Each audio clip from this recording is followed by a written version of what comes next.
ಸ್ವಾಗತ ಬಯಸುತ್ತಿದ್ದೀನಿ.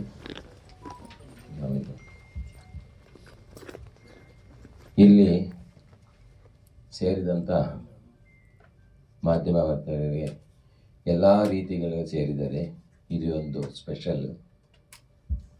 ಏನೆಂದರೆ ಇಲ್ಲಿ ರೈತರ ಮಕ್ಕಳಿರ್ಬೋದು, ಆಫೀಸರ್ ಮಕ್ಕಳಿರ್ಬೋದು, ವ್ಯಾಪಾರಸ್ಥರ ಮಕ್ಕಳೆಲ್ಲರೂ ಇರ್ಬೋದು. ಆದರೆ ನಮ್ಮ ದೇಶದಲ್ಲಿ ನಡೀತಾ ಇರೋವಂಥ ದುರಂತದ ಬಗ್ಗೆ ನಾನು ಹೇಳ್ತಾ ಇದ್ದೀನಿ. ಯಾಕಂದರೆ ನಾವು ಮೊದಲು ಈ ಪೈಪ್ ಏನು ಯಾತಕ್ಕೆ ಹುಟ್ಟಿದ್ದು ಈ ಸೈಜು ಅಂತ ಈಗ ನೀವು ತಮಗೆಲ್ಲ ಅನಿಸ್ಬೋದು, ಏನಿದೆ ಕಾಮನ್ ಪೈಪ್, ಅದಕ್ಕೇನಪ್ಪ ಅಂತ ಹೇಳಿ. ಸೊ ಅದಕ್ಕೆ ಬಗ್ಗೆ ನಾನು ತಿಳಿಸ್ತೀನಿ ದಯವಿಟ್ಟು. 2 ಬಿಟ್ಟಿತ್ತು 50 ವರ್ಷ ಹಿಂದೆ, 2 ಬಿಟ್ಟಿತ್ತು 6 ಇಂಚಿ 6.5 ಇಂಚಿ 2 ಬಿತ್ತು ಅಂತ ಬರ್ತಾ ಇತ್ತು. ಅದರ size 165 millimetre dimension, outer dimension. ಇನ್ನೊಂದು 175 ಔಟರ್ ಡೈಮೆನ್ಷನ್. ಅದ್ರ ಬಗ್ಗೆ ಹೇಳ್ತೀನಿ. ಫಸ್ಟ್ 165ರಿಂದ ಬಿಟ್ಟು ಹಾಕಿದಾಗ ಅದಕ್ಕೆ MS pipe BIS bureau of ಇನ್ವೆಸ್ಟಿಗೇಷನಲ್ಲಿ ಇತ್ತು. ಬೇರೆಯವರಲ್ಲಿ ಅದರಲ್ಲಿ ಅದೇ ಅಪ್ರೂವಲ್ ಆಗಿದೆ. ಅದರಿಂದ MS ಪೈಪ್ ಹಾಕಿದಾಗ ಮೋಟರ್ಗೂ ಪೈಪ್ಗೂ ಗ್ಯಾಪ್ ತುಂಬ ಕಮ್ಮಿ ಇದೆ. ಆದರೆ ಈಗಿನ ಕಾಲ 1000 ಅಡಿ, 1500, 2000 ಅಡಿ ಹೋಗ್ತಾ ಇದೆ. ಈ 6 ಇಂಚು ಬಿಟ್ಟು ಹೋಗ್ತಾ ಇದ್ರೆ ಸೈಜ್ ಕಮ್ಮಿ ಆಗ್ತಾ ಹೋಗ್ತದೆ ಕೆಳಗಡೆ. ಏನಾದರೂ ಮೋಟ್ರಿಗೂ ಅದು ಗ್ಯಾಪ್ ಕಮ್ಮಿ ಇರೋದಕ್ಕೆ ಎಲ್ಲಿ ಬೇಕಾದರೂ ಮೋಟ್ರ್ ಸಿಕ್ಕಾಕೊಳ್ಳೋಕೆ ಅವಕಾಶ ಜಾಸ್ತಿ ಇದೆ. ಅಟ್ಲೀಸ್ಟ್ ಕೇಬಲ್ ಬರ್ಬೋದು, ಒಂದು ಕಲ್ಲು ಬರ್ಬೋದು, ಏನೇ ಬಂದರೂ ಸಿಕ್ಕಾಕೊತಾ ಇತ್ತು. ಆ ರೀತಿ ಹಲವಾರು ಸಾವಿರಾರು ಬೋರುಗಳು ಹಾಳಾಗ್ಬಿಟ್ಟಿದ್ದಾವೆ. ರೈತರಿಗೆ ಒಂದೇ ಒಂದು ಬೋರ್ ಸಿಗೋದು ಹಾಕೋಕ್ಕೂ ಶಕ್ತಿ ಇಲ್ಲ. ಅಂತಹ ಪರಿಸ್ಥಿತಿಗಳಲ್ಲಿ ನೀರಿದ್ದು ಮೋಟರ್ ಸಿಕ್ಕಾಕೊಂಡು ಕಳ್ಕೊಂಡಿರೋದು ಜಾಸ್ತಿ ಇದ್ದಾರೆ. ಅಂಥ ಟೈಮಲ್ಲಿ ನನ್ನ ಮಾವನಾದರ ಜಿ ಕೇಶವಲ್ ನಾಯ್ಡು ಅವರು ಇಡೀ ದೇಶದಲ್ಲಿ ಬೋರ್ವೆಲ್ ಫೀಲ್ಡ್ಗೆ ಹೋಗಿ 10 ಬೋರು 10 ರಿಗ್ಗು 15 ರಿಗ್ಗು ತಗೊಂಡೋಗಿ ಎಲ್ಲ ಬೋರ್ವೆಲ್ ಮಾಡ್ತಾ ಇದ್ರು ಕೆಲಸ. ಅವರು ರಿಟೈರ್ಡ್ ಮಿಲಿಟ್ರಿ, ಅವರು ಒಬ್ಬ ರೈತರ ಮಗ. ಅವರು ನಾನು ಏನಾದರೂ ಮಾಡಬೇಕು, ನಮ್ಮ ದೇಶಕ್ಕಾಗಲಿ ನಮ್ಮ ಊರಿಗಾಗಲಿ ಏನೋ ಮಾಡಲೇಬೇಕು ಅಂತ ಒಂದು ಆಸೆಯಿಂದ ಕೊನೆಗೆ ಈ ಬಿಟ್ಟಿಂದ ಯಾವ ತೊಂದರೆ ಬರ್ತಾ ಇದೆ, ಯಾಕೆ ಈ ಥರ ಇದ್ದಾರೆ, ನಮ್ಗೆ ಅವಕಾಶ ಇದೆಯಲ್ಲ ಅಂತ ಹೇಳಿ 175 mm ಔಟ್ರ್ ಓಡಿನೂ ಅವರೇ ಮಾಡಿದ್ದು. ಪೇಟೆಂಟ್ ಮಾಡಿದ್ದೀವಿ, ಕಾಪಿರೈಟ್ ಮಾಡಿದ್ದೀವಿ, ಡಿಸೈನ್ ಮಾಡಿದ್ದೀವಿ, ಟ್ರೇಡ್ ಮಾರ್ಕ್ ಎಲ್ಲ ನಾವೇ ಮಾಡ್ಕೊಂಡಿದ್ದೀವಿ. 1999 ಪೇಟೆಂಟ್ ಮಾಡಿರೋದು. 2002ನಲ್ಲಿ ಆ ಪೈಪು ದೇಶದಲ್ಲಿ ಕರ್ನಾಟಕದಲ್ಲಿ ಕಲ್ಕಟ್ಟ ಟ್ಯೂಬ್ಸ್ ಅವರಿಂದ ಬಿಡುಗಡೆ ಮಾಡಿಸಿದ್ದೀವಿ. ಆ ಪೈಪನ್ನು ಕಲ್ಕಟ್ಟ ಟ್ಯೂಬ್ಸಿಂದ ಬಿಡುಗಡೆ ಮಾಡಿಸಿದ್ದೀವಿ. ಆವತ್ತಿಂದ ಒಂದೊಂದು ಪೈಪು ತಗೊಂಡೋಗಿ ಮಾರಿ ಅಲ್ಲಿಂದ ಕಷ್ಟಪಟ್ಟು ಬಂದ ಮೇಲೆ ಆವಾಗ SM ಕೃಷ್ಣ ಮುಖ್ಯಮಂತ್ರಿಗಳಿದ್ದರು. ಅವರು ಇರೋವಾಗ ಶ್ರೀ ವಿ ಮುನಿಯಪ್ಪ ಅವರು, ಶ್ರೀ ಕೋಲಿವಾಡಿ ಮಿನಿಸ್ಟ್ರು, ಇಬ್ಬರು ಮಿನಿಸ್ಟ್ರುಗಳು 6.5 ಇಂಚು ಬಿಟ್ಟೇ ಹಾಕಬೇಕು, ಬಳಸಬೇಕು, ಕರ್ನಾಟಕದಲ್ಲಿ ಯಾವುದೇ ಮಾಡಬಾರ್ದು ಅಂತ ಕಾನೂನು ರೀತಿ ಅವರು ಒಂದು ಆರ್ಡರ್ ಮಾಡಿ ಪಾಸ್ ಮಾಡಿಬಿಟ್ರು.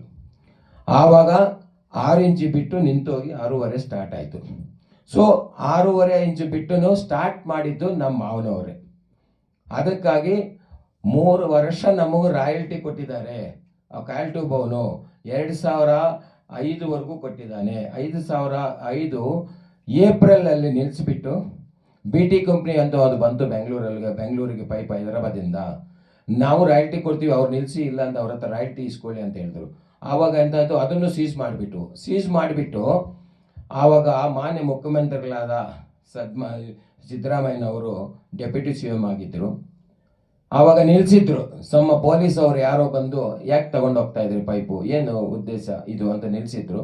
ಆವಾಗ ಕೋರ್ಟ್ ಆರ್ಡರ್ ತೋರಿಸಿದ್ದಾರೆ, ಅವ್ರಿಗೆ ಗಮನಕ್ಕೆ ತಂದರು. ಸರ್ ಕೋರ್ಟ್ ಆರ್ಡರ್ ಇದೆ ಅಂತ, ಸರಿ ತಗೊಂಡು ಹೋಗಪ್ಪ, ಯಾವ ತೊಂದರೆ ಬೇಡ ಅಂತ ಕಳಿಸ್ಬಿಟ್ರು. ಪೈಪ್ ತಗೊಂಡು ಹೋಗ್ತಾ ಇರೋವಾಗ ನಮಗೆ ಅಪಘಾತ ಆಯಿತು, ಆಕ್ಸಿಡೆಂಟ್ ಆಯಿತು. ಅದರಲ್ಲಿ ಸರ್ಕಲ್ ಇನ್ಸ್ಪೆಕ್ಟ್ರು, ASI, ನಮ್ಮ ಬ್ರದರ್ ಆದ್ರ ಪಶುಪತಿ ಅನ್ನೋರು ಅಲ್ಲೇ ತೀರ್ಕೊಂಡ್ರು, ನಾನೇ ಅಲ್ಲಿದ್ದೆ. ನನಗೂ ತುಂಬ ಏಟುಗಳಾಗಿದೆ, ಸ್ಪೈನಲ್ ಕಾರ್ಡು. ನಾನು ನಡೆಯೋಕ್ಕೂ 6 ವರ್ಷ ಆಯಿತು, ಬೆಡ್ ಮೇಲಿದ್ದು ಬರೋಕ್ಕೆ 6 ವರ್ಷ ಆಯಿತು. ಅದಕ್ಕಾಗಿ ಅದನ್ನು ಇಲ್ಲಿಗೂ ನಮಗೆ ಅನುಮಾನ ಏನಂತಿದ್ರೆ ಆ ಕಂಪ್ನಿಯವರೇ ಮಾಡಿಸಿರ್ಬೇಕು ಅಂತ ಈಗಲೂ ನನಗೆ ಅನುಮಾನ ಇದೆ. ಅದನ್ನು ಆಚೆ ಹೇಳೋಕ್ಕೂ ತಮ್ಮೆಲ್ಲರಿಗೂ ಗೊತ್ತು, ಅದಕ್ಕೋಸ್ಕರ ಹಂಗೆ ಇಟ್ಬಿಟ್ಟಿದ್ದೀವಿ. ಅದೇ ಆಮೇಲೆ ಏನಾಯಿತು, ಕೋರ್ಟಿಗೆ ಹೋಗ್ಬಿಟ್ರು. ಕೋರ್ಟಿಗೆ ಹೋಗಿ ಸುಮ್ಮನೆ ನಿಂತು ಹೋಗ್ಬಿಟ್ರು. ಮತ್ತು 2015 ನಮ್ಮ ಭೂಪತಿಗೆ ಮತ್ತು ಕ್ಯಾಲ್ಟ್ಯೂಬ್ ಅವ್ರನ್ನ ಸೀಸ್ ಮಾಡಿದ್ರು 2015 ಸೀಸ್ ಮಾಡಿಬಿಟ್ಟು, ಮತ್ತು ಏನೋ ಅವ್ರಿಗೆ ಮೋಸ ಮಾಡಿ ಅದು ಮಾಡಿಬಿಟ್ರು. ತಮಿಳ್ನಾಡವ್ರು ಬಂದು ಹಿಂದೇನು ಮಾಡೋದು ಅಂತ ಹೇಳಿ ದೌರ್ಜನ್ಯ ಮಾಡಿ ಓಡಿಸ್ಬಿಟ್ರು ಅವನು, ತಮಿಳ್ನಾಡು ಹೊರಟೋಗಿದ್ರು. ಆದ ನಂತರ ನಮಗೇನಾಯಿತು, ಎಲ್ಲ ಏನೂ ಇಲ್ಲ, ಈ ದೇಶದಲ್ಲಿ ನ್ಯಾಯ ಇಲ್ಲ, ಏನೂ ಇಲ್ಲ ಅಂತ ಸುಮ್ಮನೆ ಆಗಿಬಿಟ್ರು. ಆದರೆ ನಾನು ಇಲ್ಲೇ ಕರ್ನಾಟಕದವನು, ಆಂಧ್ರನಲ್ಲಿ ಹುಟ್ಟಿದ್ರು, ಕರ್ನಾಟಕದಲ್ಲಿ ಅವ್ರಿಗೆ ಬೆಳೆದಿರೋದೇ ಎಲ್ಲ. ಅದಕ್ಕೋಸ್ಕರ ನಾನು ಮಾಡ್ತೀನಿ ಅಂತ ಹೇಳಿ ನಾನು ಇಸ್ಕೊಂಡು ಬಂದು ಕಾಪಿರೈಟ್ ಅಪ್ಲಿಕೇಶನ್ ನನ್ನ ಹೆಸರಲ್ಲಿ ಬಂತು. ಪೇಟೆಂಟು 20 ಇಯರ್ಸ್ ಮುಗಿದೋಯ್ತು. ಕಾಪಿರೈಟಿಗೆ ಲೈಫ್ಲೆಸ್ 60 ಇಯರ್ಸು ಇದೆ, ಅದನ್ನು ನನ್ನ ಹೆಸರಲ್ಲಿ ಬಂದು. ಮತ್ತು ಡಿಸೈನ್ ನಾನೇ ಮಾಡಿದೆ, ಡಿಸೈನು ನಾನು ಮಾಡ್ಕೊಂಡಿದ್ದೀನಿ. ಸದ್ಯಕ್ಕೆ ಎಲ್ಲ ನನ್ನ ಹೆಸರಲ್ಲಿ ಇದ್ದುಕೊಂಡು ನಾನು 6 ವರ್ಷ ಆಯಿತು, ನಾನು ಯಾರಿಗೂ ಗೊತ್ತಿಲ್ದಂಗೆ, ಯಾವ ಕಂಪ್ನಿಗೆ ಯಾರಿಗೂ ಗೊತ್ತಿಲ್ದಂಗೆ 6 ವರ್ಷ ಹಿಂದೆಯಿಂದ ಕಷ್ಟಪಟ್ಟು ಮಾಡಿ, ಈಗ ಕೊನೆಗೆ 2 ತಿಂಗಳ ಹಿಂದೆ ಸೂರ್ಯ ರೋಹಿಣಿ ಹಿಂದೂಪುರ ಅವರು ಕಂಪ್ನಿಯ ಒಂದಿದೆ, ಅದನ್ನು ಹೋಗಿ ನಮ್ಮ ಗೌರ್ಮೆಂಟು ಇದು FIR ಹಾಕ್ಬಿಟ್ಟು ಪೊಲೀಸ್ ಸ್ಟೇಷನು, ಆಮೇಲೆ ಕೋರ್ಟಿಂದ ಆದೇಶ ತಗೊಂಡು ಸೀಸ್ ಮಾಡಿ, ಪಕ್ಕದಲ್ಲಿ ಹೈಟೆಕ್ ಇತ್ತಲ್ಲ ಅದನ್ನು ಸೀಸ್ ಮಾಡಿ, ಎರಡನ್ನೂ ಸೀಸ್ ಮಾಡಿದ ತಕ್ಷಣ ಅವರು ಸ್ಟೇಗೆ ಹೋದರು. ಅದು ಮಾಮೂಲಿ ಹೋಗ್ತಾರೆ, ನಾವು ಹೋಗಿದ್ದೀವಿ. ಅದು ಇನ್ನೊಂದು ತಪ್ಪು ಮಾಡಿದ್ದಾರೆ, ಅದು ದೊಡ್ಡ ಬುಕ್. ಅದೇನು ತಪ್ಪು ಮಾಡಿದ್ದಾರೆ ಅಂದರೆ ನೋಡಿ ಇದರಲ್ಲಿ ಸಹ ನೀವೆಲ್ಲರೂ ನನಗೆ ತಕ್ಕಂಥ ನ್ಯಾಯ ಮಾಡಬೇಕು. ಇಷ್ಟು ಬುಕ್ ಇದೆಯಲ್ಲ, ಇದರಲ್ಲಿ ಏನೂ ಇಲ್ಲ. ಇಲ್ಲಿವರೆಗೂ ಅವರು ಕಂಪನಿ ಬಗ್ಗೆ 52 ವರ್ಷ ನಮ್ಮ ಕಂಪನಿ ಇದೆ ಅಂತ ಅವ್ರ ಬಗ್ಗೆ ಹೇಳ್ಕೊಂಡಿದ್ದಾರೆ ಹೊರತು, ಈ ಪೈಪ್ ಹುಟ್ಟು 23 ವರ್ಷ ಆಗಿದೆ ಅಷ್ಟೇ ಹೊರತು 2002ನಲ್ಲೇ ಪೈಪ್ ಸ್ಟಾರ್ಟ್ ಆಗಿರೋದು. ಅದಕ್ಕೆ ಮುಂಚೆ ಪೈಪ್ ಇದೆ, ಈ ಸೈಜ್ ಇಲ್ಲ. ಈ ಸೈಜ್ರಿಂದ ಅದಕ್ಕೋಸ್ಕರ ಅವರು ಈ ಕಾಪಿರೈಟ್ನ ಕ್ಯಾನ್ಸಲ್ ಮಾಡಿ ಅಂತ ಡೆಲ್ಲಿ ಹೈಕೋರ್ಟಲ್ಲಿ ಹಾಕ್ಕೊಂಡಿದ್ದಾರೆ 1 ವಾರ ಹಿಂದೆ. ಆದರೆ ಕಾಪಿರೈಟ್ ಕೊಟ್ಟೋದು ಸರ್ಕಾರ, ನಮ್ಮ ಸೆಂಟ್ರಲ್ ಗೌರ್ಮೆಂಟು. ಅದು ಇಂಟರ್ನ್ಯಾಷನಲ್ 186 ಕಂಟ್ರೀಸ್ನಲ್ಲಿ I am eligible of the copyright owner. So design is 25 years, copyright is the lifeless 60 years, patent is the only 20 years. So patent is expired. ಈ ಕಾಪಿರೈಟ್ ನಮ್ಮಲ್ಲಿದೆ, ಆ ಕಾಪಿರೈಟ್ಗೆ ಕ್ಯಾನ್ಸಲ್ ಮಾಡಿ ಅಂತ ಹೋಗಿದ್ದಾರೆ.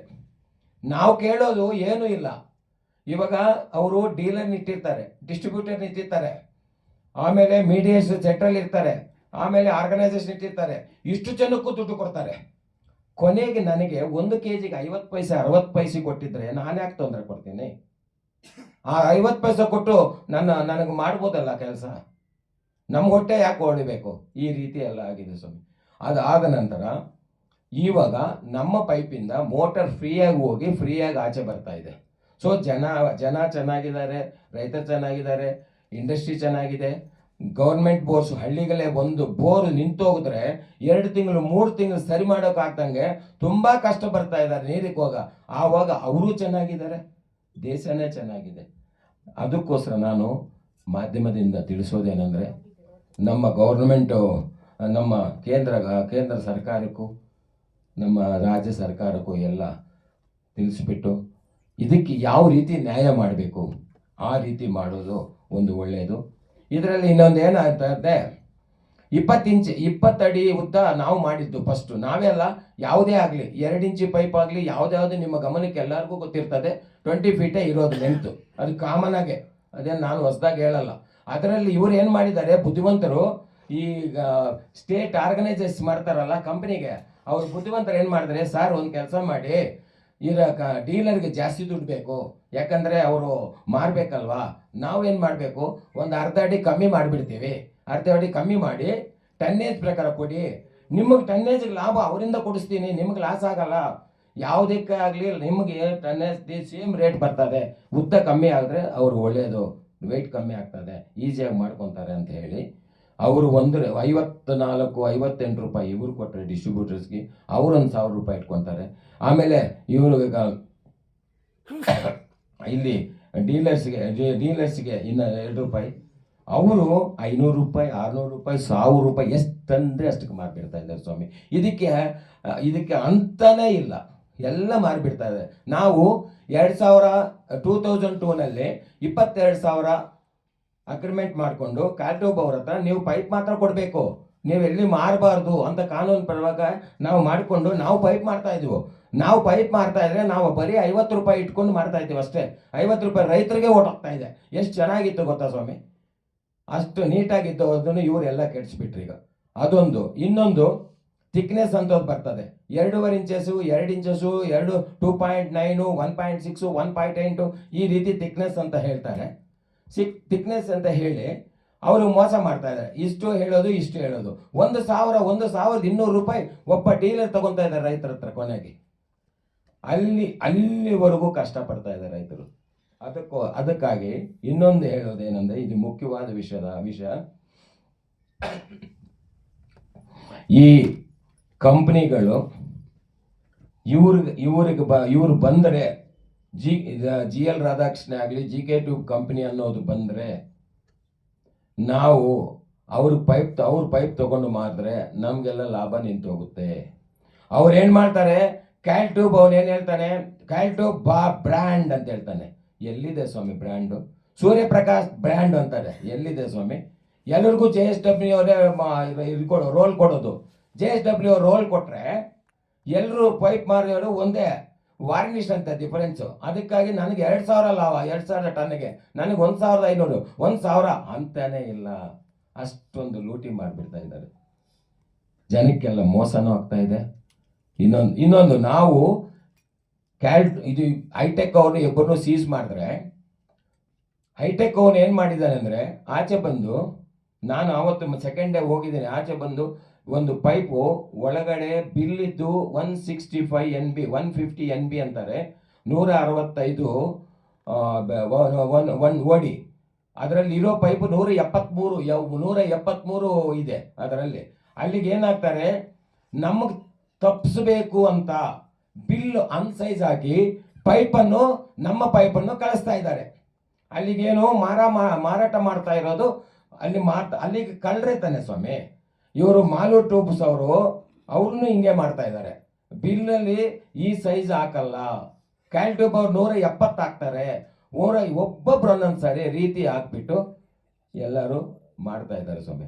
ಈಗ ನಾನು ಧೈರ್ಯವಾಗಿ ಬಂದು ಕಾನೂನು ಪರವಾಗಿ ಇವರವ್ರನ್ನ ಎದುರಿಸಬೇಕು ಅಂತ ಬಂದು ಸೀಸ್ ಮಾಡಿ ತಮ್ಮ ಮಾಧ್ಯಮಗಳಿಗೆ ತಿಳಿಸ್ಬಿಟ್ಟು ಅವ್ರ ಗಮನಕ್ಕೆ ಹೋಗಿ ನಾನು ಕೇಳೋದು ಒಂದೇ, ಎಲ್ಲರೂ ಪೈಪು ನಮಗೆ ಕೊಟ್ಬಿಡಿ.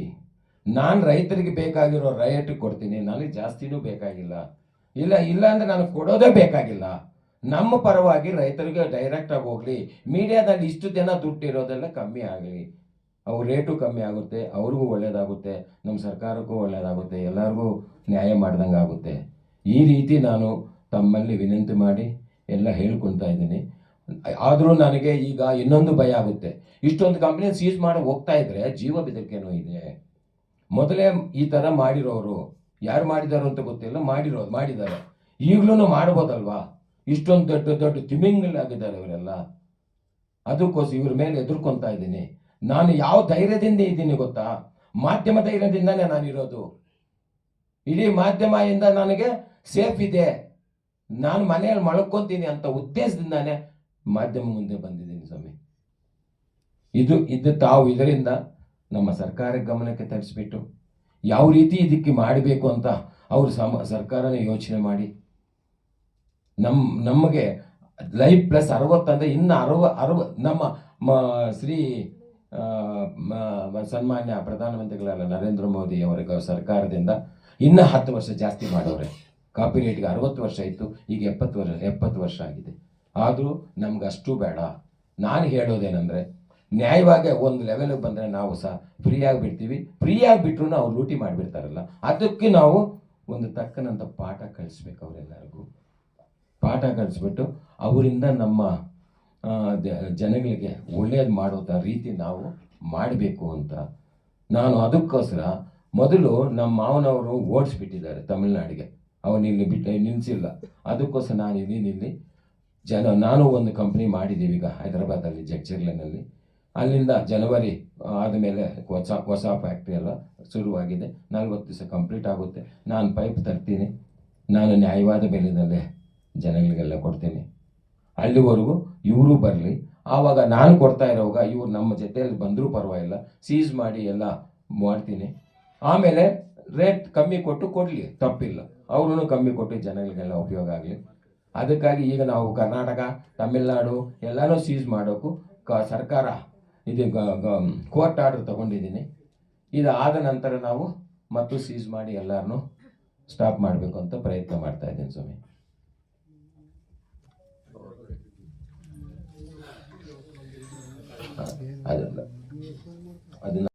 ಎಲ್ಲರಿಗೂ ನಮಸ್ಕಾರ. ಈಗಾಗಲೇ ನಮ್ಮ ಪ್ರೊಪರೇಟರ್ ಆದಂಥ ರಾಧಾಕೃಷ್ಣ ಅವ್ರು ಹೇಳಿದಾಗೆ ಈ ವಿಷಯ ಎಲ್ಲ ತಮ್ಗೆ ಅರ್ಥ ಆಗಿರುತ್ತೆ ಅಂದ್ಕೊಂಡಿದ್ದೀನಿ. ಸೊ ಮುಖ್ಯವಾಗಿ ಇದರಲ್ಲಿ ಏನಂತಂದರೆ, ಇದರ ಪೇಟೆಂಟು, ಕಾಪಿರೈಟು, IPR ಹೋಲ್ಡರ್ಸು ಇವರೇ ಇರ್ತಾರೆ. ಆದರೆ ಇವ್ರಿಗೆ ಗೊತ್ತಿಲ್ಲದಂಗೆ ಇಲ್ಲಿಗಲಾಗಿ ಮ್ಯಾನುಫ್ಯಾಕ್ಚರ್ ಮಾಡೋರು ತುಂಬ ಜನ ಇದ್ದಾರೆ. ಇದು ಇವರಿಗೆ ಹೇಳಿದಾಗೆ ಒಂದು 2-3 ಕಂಪ್ನಿ ಈಗ ಸೀಸ್ ಮಾಡ್ಕೊಂಡು ಬಂದಿರ್ಬೋದು ಅಷ್ಟೇ. ಬಟ್ ಆಲ್ ಓವರ್ ಇಂಡಿಯಾ ಈ ಕಂಪ್ನಿ ನಡೀತಾನೆ ಇದ್ದಾವೆ, ಮಾರ್ಕೆಟಲ್ಲಿ ಇದೆಲ್ಲನೂ ಮ್ಯಾನುಫ್ಯಾಕ್ಚರ್ ಆಗಿ ಬರ್ತಾನೆ ಇದ್ದಾವೆ. ನಾನು ಈ ಮೂಲಕ ಹೇಳೋದು ಒಂದೇ ವಿಷಯ ಏನಪ್ಪ ಅಂತಂದರೆ, ಅವ್ರು ಹೇಳಿದಾಗೆ ರೈತರಿಗೆ ಒಳ್ಳೆ ಬೆಲೆಯಲ್ಲಿ ಸಿಗಬೇಕು ಅಂತ ಅವ್ರು ಹೇಳ್ತಾ ಇದ್ದಾರೆ. ಬಟ್ ಅದಕ್ಕೆ ಮುಂಚೆ ಮಾರ್ಕೆಟಲ್ಲಿ ಮ್ಯಾನುಫ್ಯಾಕ್ಚರ್ ಆಗಿ ಯಾವ ಬೆಲೆಗೆ ಬರ್ತಾ ಇದೆ, ಅಲ್ಲಿಂದ ಡೀಲರ್ಸ್ಗಳು ಏನು ಮಾಡ್ಕೊಂಡು ಹೋಗ್ತಾ ಇದ್ದಾರೆ, ಆ ಡೀಲರ್ಸ್ಗಳಿಂದ ರೈತರ ಕೈಗೆ ಬರಬೇಕಾದ್ರೆ ಎಲ್ಲರಿಗೂ ಅದು ಹೋಗ್ತಾ ಇದೆ ಅನ್ನೋದು ಈಗಾಗಲೇ ತಮಗೆಲ್ಲ ಗೊತ್ತಿರುತ್ತೆ. ಪ್ರತಿಯೊಬ್ಬ ಡೀಲರ್ಗಳು ಯಾರು ತಗೊಳ್ತಾ ಇದ್ದಾರೆ ಅವ್ರಿಗೆ ನಿಮ್ಮ ಮೂಲಕ ಎಚ್ಚರಿಕೆ ಕೊಡಬೇಕು ಅಂತ ನಾನು ಇಷ್ಟಪಡ್ತೀನಿ. ಯಾರೇ ಇದನ್ನು ಇಲ್ಲಿಗಲಾಗಿ ಮ್ಯಾನುಫ್ಯಾಕ್ಚರ್ ಮಾಡಿ ತೊಗೊಂಡು ಮಾರ್ಕೆಟಿಗೆ ಬಿಡ್ತಾ ಇದ್ರು ಕೂಡ ನಾವು ಯಾರನ್ನೂ ಬಿಡೋದಿಲ್ಲ. ಪ್ರತಿಯೊಬ್ಬರ ಮುಂದೆನೂ ಹೋಗಿ ನಾವು ಅದು ಸೀಸ್ ಮಾಡ್ಕೊಂಬಂದು ಕೋರ್ಟಿಗೆ ಪ್ರೊಡ್ಯೂಸ್ ಮಾಡೇ ಮಾಡ್ತೀವಿ. ಇದಕ್ಕೆ ಕೋರ್ಟಿಂದ ನಮಗೆ ಎಲ್ಲ ಥರದ ಪರ್ಮಿಷನ್ ಇದೆ, ಸ್ಟೇ ಆರ್ಡರ್ಗಳಿದ್ದಾವೆ. ಅದಕ್ಕೆ ಬೇಕಂದರೆ ಡಾಕ್ಯುಮೆಂಟ್ಗಳನ್ನ ಈಗಾಗಲೇ ಪ್ರೊಡ್ಯೂಸ್ ಮಾಡಿದ್ದೀನಿ, ತಾವು ನೋಡ್ಕೋಬೋದು. ಸೊ ಯಾರು ಕೂಡ ಇದನ್ನು ಇಲ್ಲಿಗಲಾಗಿ ಮ್ಯಾನುಫ್ಯಾಕ್ಚರ್ ಮಾಡಿ ಮಾರ್ಕೆಟಿಗೆ ಬಿಡಬಾರ್ದು ಅಂತ ತಮ್ಮನ್ನ ಕೇಳ್ಕೊಳ್ತಾ ಇದ್ದೀನಿ ಸರ್. ಮಾಡಿದ್ದೀವಿ. ಅವ್ರು ಯಾಕೆ ನಿಮಗೆ ಬಿಟ್ಕೊಂಡು ಕೊಡ್ತಾ ಇಲ್ಲ ಸರ್? ಅವ್ರು ಏನೂ ಇಲ್ಲ. ಮೊದಲು ಈ ಕಲ್ಕಟ್ಟ ಟ್ಯೂಬ್ಸ್ ಅವ್ರು ಇದ್ದಾರಲ್ಲ, ಒಬ್ಬರೇ 2002 ಅಗ್ರಿಮೆಂಟ್ ಇದೆ, ತೋರಿಸ್ಬೇಕಲ್ಲ. ಎಲ್ಲ 2002 ಅಗ್ರಿಮೆಂಟ್ ಮಾಡಿದ್ವಲ್ಲ. ನಮ್ಮ 2005 ಆಕ್ಸಿಡೆಂಟ್ ಆಯ್ತಲ್ಲ, ಆವತ್ತಿಂದ ಮಧ್ಯಪ್ರದೇಶ, ರಾಜಸ್ಥಾನ, ಇಲ್ಲಿಂದ ಕರ್ನಾಟಕದಿಂದ ಎಲ್ಲ ಕಡೆ ಪೈಪ್ ಹೋಗಿದೆ. ನಮ್ಮ ದೇಶದಲ್ಲಿ ಪೈಪೇ ಇಲ್ಲ. ಇವರೆಲ್ಲ ಕಡೆ ತಗೊಂಡೋಗಿ ಸಾವಿರಾರು ಕೋಟಿ ದುಡ್ಡು ಲೂಟಿ ಮಾಡಿರೋ ಕಲ್ಕಟ್ಟ ಟ್ಯೂಬ್ ಅವರು ಫಸ್ಟು. ಆಮೇಲೆ ಅವ್ರು ಏನು ಹೇಳಿಕೊಟ್ಟಿದ್ದಾರೆ, ಇವ್ರ ಮೇಲೆ ಏನೋ ದುಡ್ಡಿಗೆ ಬರ್ತಾರೆ, ಏನೋ ದುಡ್ಡು ಕೇಳೋಕೆ ಬರ್ತಾ ಇದ್ದಾರೆ, ಅಷ್ಟು ಬಿಸಾಕ್ತೆ ಹೋಗ್ತಾರೆ ಅಂತ ಹೇಳಿ ಅವ್ರು ಏನು ಹೇಳಿದ್ದಾರೆ, ಕೇಸ್ ಹಾಕೋಣ, ಸ್ಟೇ ತಗೋಣ, ಹೊಟ್ಟೋಗ್ತಾರೆ ಅಂತ ಹೇಳಿ. ನಾನು ಯಾರನ್ನೂ ದುಡ್ಡು ಕೇಳಿಲ್ಲ. ಒಂದು ಪ್ರೂಫ್ ಕೊಡಿ ಅವರು, ನಾನು ತಲೆ ಬೋಡ್ಸ್ಕೊತೀನಿ. ಸುಮ್ಮನೆ ದುಡ್ಡು ಕೊಡ್ತಾರೆ, ದುಡ್ಡು ಕೊಟ್ಟರೆ ಬರ್ತಾರೆ, ದುಡ್ಡಿಗೆ ಬರ್ತಾರೆ ಅಂತ ಆತ ನಮ್ಗೆ ಅಲ್ಲಿ ಬೇಕಾಗಿಲ್ಲ. ದುಡ್ಡು ಬೇಕಾಗಿರೋ ನಾನು ಇಷ್ಟು ದೂರ ಬರಲ್ಲ, ಎಲ್ಲೋ ಇರ್ತೀನಿ ಹಿಂದೆ ಕಡೆ.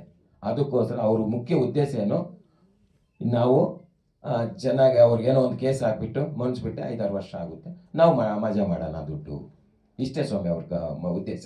ಸರ್ ನಿಮ್ದೇ ಪ್ರಾಡಕ್ಟ್ ಆಗಿತ್ತು, ನೀವು ಅವಾಗ ಅವ್ರ ಹತ್ರ ಅಗ್ರಿಮೆಂಟ್ ಆಗಿರ್ಲಿಲ್ವಾ ಸರ್? ಅಗ್ರಿಮೆಂಟ್ ಆಗಿದ್ದು ತೋರಿಸ್ತೇನೆ ಸ್ವಾಮಿ, ಕೊಡಿ ಸ್ವಾಮಿ. ಅದೇ ಒರಿಜಿನಲ್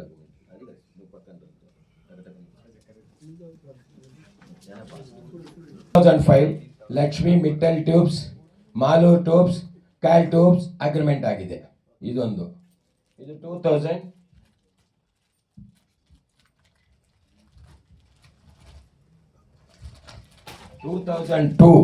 22,000 ಟನ್ಗೆ ಮಾಡಿ ನಮಗೆ ಕೊಡಬೇಕು. ಇದು 2002 ಅಗ್ರಿಮೆಂಟ್ ಆಗಿದೆ. 2007 ಇದು ಪೇಟೆಂಟ್ ಆರ್ಡರ್ ಮಾಡಿರೋದು. ಇದು 2007 ಅಗ್ರಿಮೆಂಟ್. ಬಿಂಜರಾಜ್ಕ ಸ್ಟೀಲ್ ಟ್ಯೂಬ್ಸ್ ನಾ ಇಲ್ಲಿ ಹೇಳ್ಬೇಕಂದ್ರೆ ಒಂದಂತೂ ನಿಜ, 8 ಲಾರಿ ಲೋಡು ಸೀಸ್ ಮಾಡಿದ್ದು ಬಿಂಜರಾಜ್ಕ ಸ್ಟೀಲ್ ಟ್ಯೂಬ್ಸ್ ಅವ್ರದ್ದು 2005ರಲ್ಲಿ. ಆದರೆ ಅವರು ನಿಮ್ಮದು ನ್ಯಾಯ ಇದೆ, ನಾವು ತಪ್ಪು ಮಾಡಬಾರ್ದು ಅಂತ ಹೇಳಿ ಅವರು ಮೆಡ್ರಾಸ್ ಹೈಕೋರ್ಟ್ಗೆ ಬಂದು 2007ನಲ್ಲಿ ಕಾಂಪ್ರಮೈಸ್ ಆಗಿ ಅಗ್ರಿಮೆಂಟ್ ಕೊಟ್ಟು ನಾವಿದ್ದೀವಿ, ನೀವು ಮುಂದುವರಿಸಿ ಬಿಸ್ನೆಸ್ಸು ಅಂತ ಹೇಳಿ ಮಾಡಿರೋರು. ಆವಾಗ್ಲೂ ಆ ಪೈಪ್ ನಾವು ಆಕ್ಸಿಡೆಂಟ್ ಆದಮೇಲೆ 2007ನಲ್ಲಿ ಪೈಪ್ ತಂದು ಬಿಡ್ತೀವಿ ಅಂತ ಹೇಳಿ ನಾಯ್ಡು ಅವ್ರನ್ನ ಎದುರಿಸ್ಬಿಟ್ಟು ಓಡಿಸ್ಬಿಟ್ಟಿದ್ದಾರೆ. ಇಲ್ಲಿ ನೀನು ಬದುಕಬಾರ್ದು, ಅದೆಂಗೆ ಬರ್ತೀಯ, ಯಾವುದ್ಯಾವುದೋ ಸಂಘಗಳಿಂದ ಏನೇನೋ ಮಾಡಿ ಅವ್ರು ಓಡಿಸಿ ಎದುರಿಸ್ಬಿಟ್ಟಿದ್ದಾರೆ. ಅದಕ್ಕೋಸ್ಕರ ಅವ್ರು ಓಡೋಗಿದ್ದಾರೆ. ಈ ಇವರು ಮತ್ತು ಬಿಂಜ್ರಾ ಸ್ಟೀಲ್ ಟ್ಯೂಬ್ ಕಂಪ್ನಿಯವರು ನಾನು ಎಷ್ಟು ಬೇಕೋ ಸಹ ನಿಮ್ಗೆ ಸಪ್ಲೈ ಕೊಡ್ತೀನಿ ಕರ್ನಾಟಕಕ್ಕೆ, ನೀವು ಮುಂದುವರಿಸಿದ್ರೆ ಈಗಲೂ ಮುಂದೆ ಬಂದಿದ್ದಾರೆ. ಅದಕ್ಕೋಸ್ಕರ ನಾನು ಜನವರಿ ಆದಮೇಲೆ ಸಂಕ್ರಾಂತಿ ಆದಮೇಲೆ ನಮ್ಮ ಪೈಪು ಟ್ಯೂಬೆಕ್ಸಿ ಅನ್ನೋ ಕಂಪನಿಯಿಂದ ಬಿಡುಗಡೆ ಆಗುತ್ತೆ. ಕೆ ಟ್ಯೂಬ್ದು ಪ್ರೊಪ್ರೈಟರ್ಶಿಪ್ಪು ಟ್ಯೂಬೆಕ್ಸಿ ಅನ್ನೋ ಲಿಮಿಟೆಡ್ ಕಂಪನಿ. ಅದಕ್ಕೋಸ್ಕರ ಲಿಮಿಟೆಡ್ ಕಂಪನಿಯಿಂದಾನೆ ಬ್ರ್ಯಾಂಡ್ ಟ್ಯೂಬೆಕ್ಸಿಯನ್ನೇ ಬರ್ತದೆ. ಟ್ಯೂಬೆಕ್ಸಿ ಅಂದರೆ ಜನವರಿ ಆದಮೇಲೆ ಬಿಡ್ತೀನಿ. ರೈತರಿಗೆಲ್ಲ ಒಳ್ಳೇದಾಗುತ್ತೆ. ನನ್ನಿಂದ ಎಷ್ಟು ಸಹಾಯ ಆಗಬೇಕು, ನಾನು ಯಾರು ಸಹಾಯ ಮಾಡೋಕ್ಕೂ, ದೇಶ ಭಗವಂತ ಮೇಲಿದ್ದಾನೆ. ನಾನು ಇಷ್ಟು ಮಾಡಬೇಕು ಅಂತ ಆಸೆ. ಮುಂಚೆನೆ ಮಾಡ್ಬೋದಿತ್ತಲ್ಲ ಸರ್ ನೀವು? ಯಾವಾಗ? ಇವಾಗ ನೀವೇನು ಓನಾಗಿ ಮಾಡ್ತೀನಿ ಅಂತ ಹೇಳ್ಬಿಟ್ಟು ಹೇಳ್ತಾ ಇದ್ದೀರಾ. ಹೌದೌದು, ಫಸ್ಟೇ ಮಾಡ್ಬೇಕಿತ್ತು. ಅದನ್ನೇ ತಿಳಿಸ್ತೀನಿ.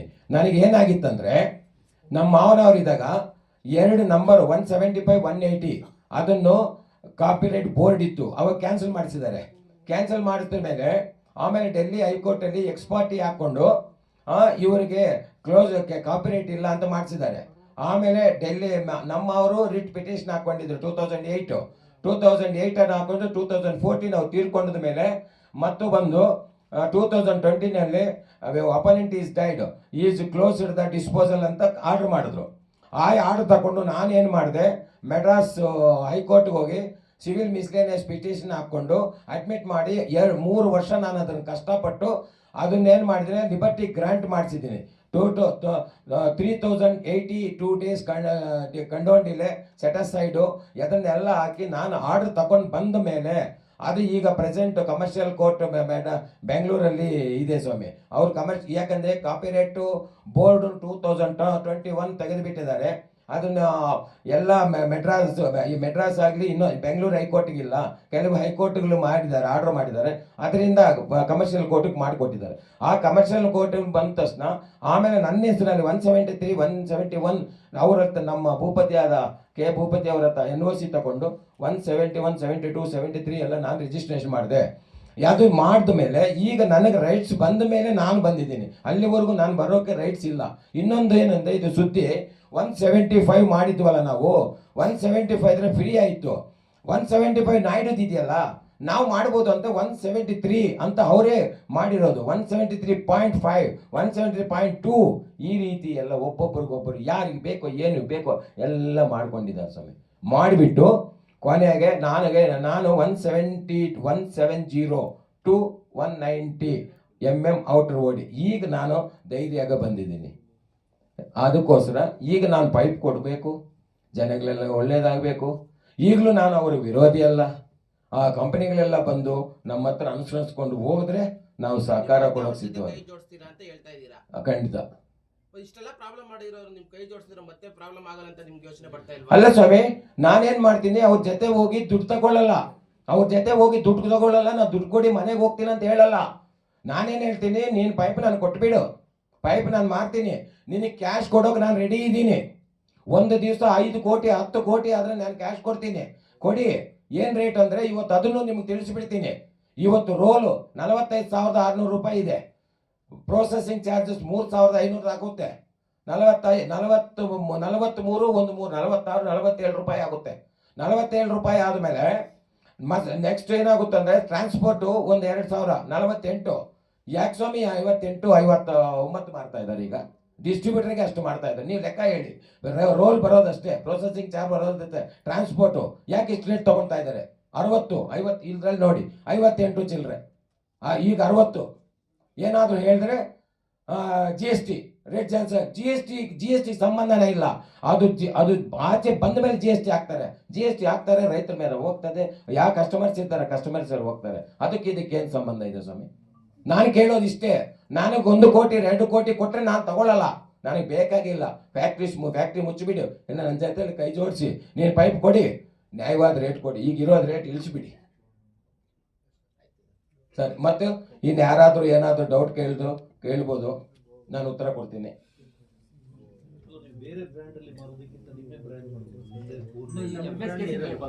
ಹೌದು, MSKC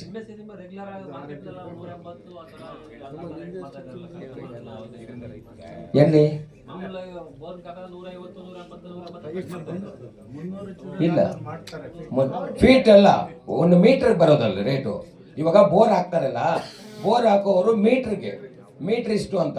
ಅವ್ರು ಏನು ಮಾಡ್ತಾರೆ ಅಂದರೆ ಎರೆಕ್ಷನ್ ಚಾರ್ಜು ಅಂತ ತಗೋತಾರೆ. ಅಲ್ಲಿ ಪೈಪ್ಗೆ ಸಂಬಂಧ ಇಲ್ಲ, ಪೈಪ್ ಬೇರೆ ರೇಟು, ಎರೆಕ್ಷನ್ ಚಾರ್ಜ್. ಇವ್ರು ಏನಂತಾರಂದರೆ, ಕೆಲವು ರೈತರು ಬುದ್ಧಿವಂತರು ಈ ಸೈಜು ಥಿಕ್ನೆಸ್ಸು ನನಗೆ ಪೈಪ್ ಕೊಡಪ್ಪ, ನಾನೇ ಪೈಪ್ ತರ್ತೀನಿ, ನಿನಗೇನು ದುಡ್ಡು ಕೊಡಬೇಕಪ್ಪ, 20 ರೂಪಾಯಿ 30 ರೂಪಾಯಿ ಅಡಿ ಕೊಡ್ತೀನಿ ಅಂತ ಕೇಳ್ತಾರೆ. ಕೆಲವ್ರು ಹಂಗೆ ಹೇಳಲ್ಲ. ಕೆಲವ್ರು ಪಾಪ ನೀವೇ ಪೈಪ್ ತಗೊಳಪ್ಪ ಅಂತಾರೆ, 200 ರೂಪಾಯಿ ಜಾಸ್ತಿ ಮೋಸ ಮಾಡ್ತಾರೆ ಈಗ ಅವರು. ಈ ರೀತಿ ಎಲ್ಲ ಮಾಡ್ತಾ ಇದ್ದಾರೆ. ಇನ್ನೂ ಒಂದು ಏನಾಗಿದೆ ಅಂದರೆ ಸರ್, ಬೆಳಗಾವಿ, ಬಾಗಲಕೋಟ್, ಹುಬ್ಬಳ್ಳಿ ಕಡೆ ಎಲ್ಲ ಇನ್ನು 6 ಇಂಚಿ ಬೋರೆ ನಡೀತಾ ಇದೆ. 6.5 ಆಗ್ತಾ ಇಲ್ಲ. ಗೌರ್ಮೆಂಟ್ ಎಲ್ಲ 6.5 ಆಗ್ತಾ ಇದೆ. ಅದನ್ನು ಪಾಪ ದುಡ್ಡು ಉಳಿತದೆ ಅಂತ ಈ ಸಣ್ಣ ಬೋರ್ ಇದೆಯಲ್ಲ ಅದನ್ನು ಮಾಡ್ತಾ ಇದ್ದಾರೆ. ಅದನ್ನು ಗಮನಿಸ್ತಾರೆ. ಈ ರೀತಿ ಎಲ್ಲ ಅಲ್ಲಿನೂ 6.5 ಬೋರ್ ಹಾಕ್ತಾರೆ. ಅವರು ಸೇಫ್ ಆಗಿ ಇರ್ತಾರೆ ರೈತರು, ತೊಂದರೆ ಏನೂ ಆಗಲ್ಲ ಅಂತ ನಾನು ಮನವಿ ಮಾಡ್ತಾ ಇದ್ದೀನಿ. ನಮ್ಮಲ್ಲಿ ಈಗ ನೀವು ಡಿಸ್ಟ್ರಿಬ್ಯೂಟರ್ ಮಾಡೋದ್ರಿಂದ ನಿಮಗೆ ಲಾಭನಾ ಇಲ್ಲ ರೈತರಿಗೆ ಲಾಭನಾ? ನೀವು ಯಾರಿಗೋಸ್ಕರ ಮಾಡಬೇಕು? ನಾನೀಗ ರೈತರಿಗೋಸ್ಕರ, ಈಗ ನಾನು ಡಿಸ್ಟ್ರಿಬ್ಯೂಟ್ರೇ ಇಲ್ಲ. ನನ್ನಿಂದ ಡೈರೆಕ್ಟ್ ರೈತರಿಗೆ ಡೀಲರ್ ಕೊಟ್ಟೋಗ್ಬಿಟ್ರೆ ಮತ್ತೆ ಡಿಸ್ಟ್ರಿಬ್ಯೂಟ್ರು, ಆರ್ಗನೈಸರು, ಇದು ಪಬ್ಲಿಸಿಟಿ ಯಾತಕ್ಕೆ ಸ್ವಾಮಿ? ಪಬ್ಲಿಸಿಟಿ ಇರೋದು ಒಂದೇ ನಮ್ದು ಒಬ್ಬನೇ ತಾನೆ, ಸೈಜ್ ನಾವು ಮಾಡಿದ್ದು ತಾನೆ, ಇದಕ್ಕೆ ಯಾಕೆ ಪಬ್ಲಿಸಿಟಿ? ಡೈರೆಕ್ಟ್ ಅವ್ರು ಕೊಟ್ಬಿಡಿ. ಡೀಲರ್ ಕೊಟ್ಬಿಟ್ರೆ ಡೈರೆಕ್ಟ್ ತಗೋದಿಲ್ಲ. 1,000 2,000 3,000 ಉಳಿತಲ್ಲ, ಅವ್ರಿಗೆ ಡೈರೆಕ್ಟ್ ಕೊಟ್ಬಿಡೋಣ. GK ಟ್ಯೂಬ್ ಅಂತ ಇತ್ತು. ಈಗ ಏನ್ ಮಾಡಿದೀವಿ ಅಂದ್ರೆ ಬ್ರ್ಯಾಂಡು GK ಟ್ಯೂಬ್ ಅನ್ನೋದು ಮೊದಲು ಯಾರೋ ನಮ್ಮ ಮಾವ ಮಾಡೋಕ್ ಮುಂಚೆ ಲಿಮಿಟೆಡ್ ಕಂಪ್ನಿ ಇದೆ, ಅದನ್ನು ಲಿಮಿಟೆಡ್ ಕಂಪ್ನಿ ಮಾಡಕ್ ಆಗ್ತಾ ಇಲ್ಲ. ಅದಕ್ಕೋಸ್ಕರ ನಾವು ಟ್ಯೂಬೆಕ್ಸಿಯಾ ಅಂತ ಇಟ್ಕೊಂಡಿದೀವಿ. ನಾನೇ ಓನರ್, ಅದಕ್ಕೆ ನಾನೇ ಲಿಮಿಟೆಡ್ ಕಂಪ್ನಿ. ಯಾಕಂದ್ರೆ ಲಿಮಿಟೆಡ್ ಕಂಪ್ನಿ ಆಗಿಲ್ಲ ಅದು. ಮತ್ತು ಈಗ ಏನಾಗಿದೆ ಅಂದ್ರೆ ಲಿಮಿಟೆಡ್ ಕಂಪ್ನಿಗೆ ಸರ್ಕಾರ ಜಾಸ್ತಿ ಅನುಕೂಲ ಕೊಡ್ತಾ ಇದೆ. ಏನಾದರೂ ನಾನು ಕಂಪ್ಲೇಂಟ್ ಕೊಟ್ಟರೆ ಕ್ರಮ ತಗೊತಾರೆ, ಪ್ರೊಪ್ರೈಟರ್ಸ್ಗೆ ಕ್ರಮ ತಗೊಳ್ಳಲ್ಲ, ಬಿಟ್ಟಾಕ್ತಾರೆ. ಅದಕ್ಕೋಸ್ಕರ GK ಟ್ಯೂಬ್ ಅನ್ನೋದು ಅಲ್ಲೇ ಯಾವುದೋ ಇದೆ. ನಾನು ಲಿಮಿಟೆಡ್ ಕಂಪ್ನಿ ಮಾಡೋಕೆ ಹೋಗ್ತಾರೆ, ಆಗಲಿಲ್ಲ. ಇನ್ನೊಬ್ಬರದ್ದು ಇದೆಯಲ್ಲ, ಅದಕ್ಕೆ ಈಗಾಗಲ್ಲ, ಸೇಮ್ ಹೆಸರು. ಅದಕ್ಕೋಸ್ಕರ ನಾನು ಅದನ್ನು ಬಿಟ್ಬಿಟ್ಟು ಟ್ಯೂಬೆಕ್ಸಿಯಾ ಅಂತ ಮಾಡಿದ್ದೀನಿ. ಲಿಮಿಟೆಡ್ ಕಂಪ್ನಿ ಆಯಿತು. ನಮ್ಮ ಪೈಪ್ ಮೇಲೆ ಟ್ಯೂಬೆಕ್ಸಿಯಾ ಅಂತ ಬರ್ತದೆ.